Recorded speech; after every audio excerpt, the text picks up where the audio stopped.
up, y'all? Ray checking in. I hope all is well with you, as usual. So today I wanted to talk about workflow and recording your vocals in Pro Tools. And this is just a method that I use to help keep myself organized. You know, if I ever need to send out, a session to somebody else, or if I'm mixing it myself, I'm gonna have a lot less headache when I go in to organize it and get it done. So I'm in Pro Tools 12. I got my track armed here, okay, and I've got two tracks below it, verse A and verse B.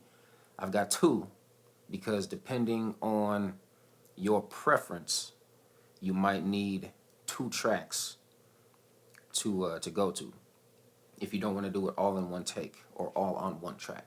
Sometimes with double time verses, it kind of adds a little flair to it when you have a tiny bit of overlap between bars. You know what I mean? So you could do however many bars. You could do one bar at a time if you wanted, whatever your preference.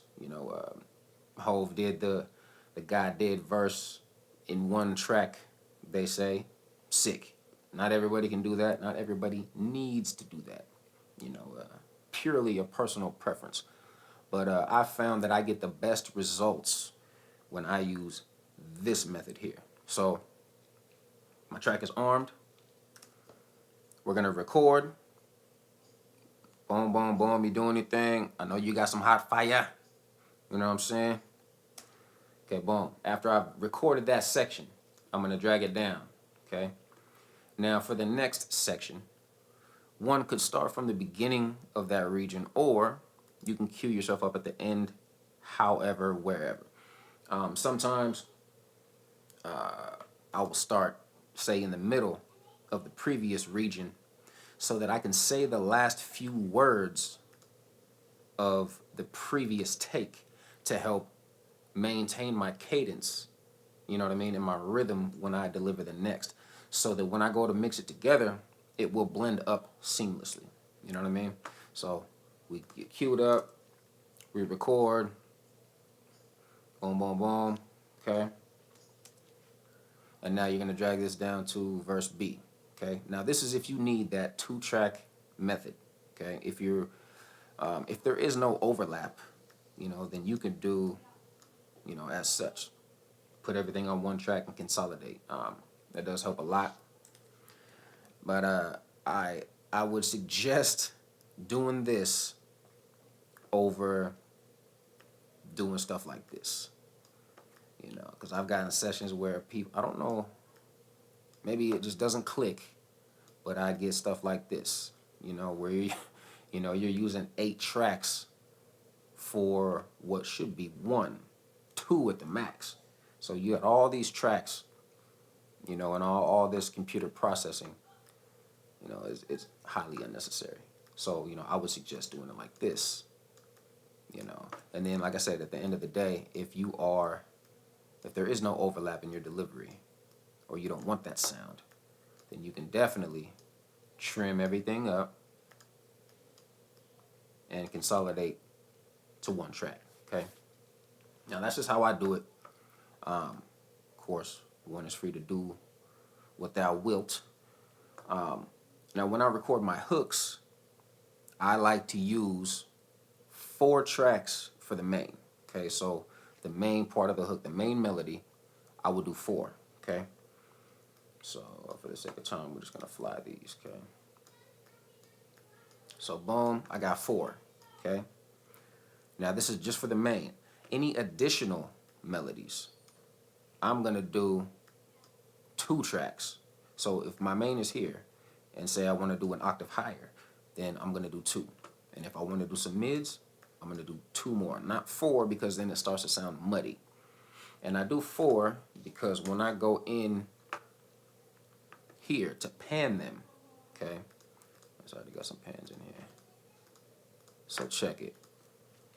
I like to pan my mains of the hook anywhere between 45 and 54. And all tracks that are the same will have the same pans, okay? So all my mains at 45 for left and right, okay? And say I got my higher octave here, Well, I'm gonna turn that wider. Okay, I'm gonna pan it a little wider than the mains so that they're not clashing. Because you don't want tracks to be in the same lane. You know what I mean? They really cut through the mix when every piece of the mix occupies its own space. It's very important. I feel like a lot of people don't touch on this or even talk about it, or even care for that matter, but I care. So, you know, then I would do this, say if I got the mids, you know, I'll pan them however. And then wherever you decide to pan them at, that's your preference. However wide you want it to sound, you know, that's purely up to you. I like to keep mine, I don't like to go past like 81 generally, you know, for left and right pans. So I try to keep mine within that. And you know, you've got 0 to 100, you know, to adjust your pans. So it's not like you're limited in any way. So that's how I record the hooks. Okay.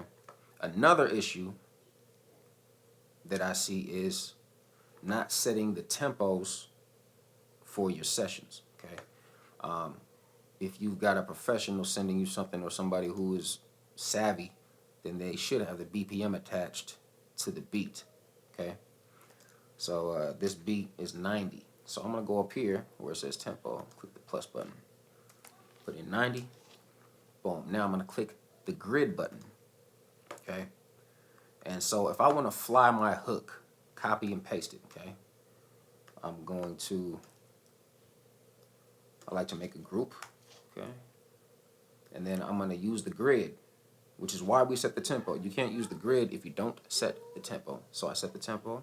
Now I'm going to use the grid. Okay. And I'm going to fly this wherever I need. You know what I mean? And since I put it into a group, you know, you can extend this however.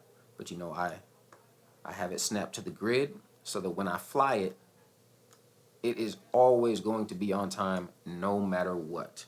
So when you're copying and pasting your hooks, this is ideal so that you're not doing any guesswork.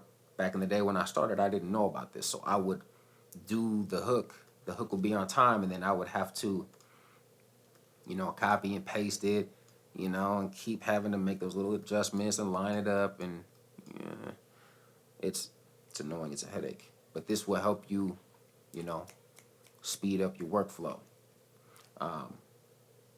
And I think that is about it. If there's anything else you would like me to touch on, if you got any questions, you know what to do. Make sure that you like, subscribe, and stay tuned for more. I love y'all. Brian.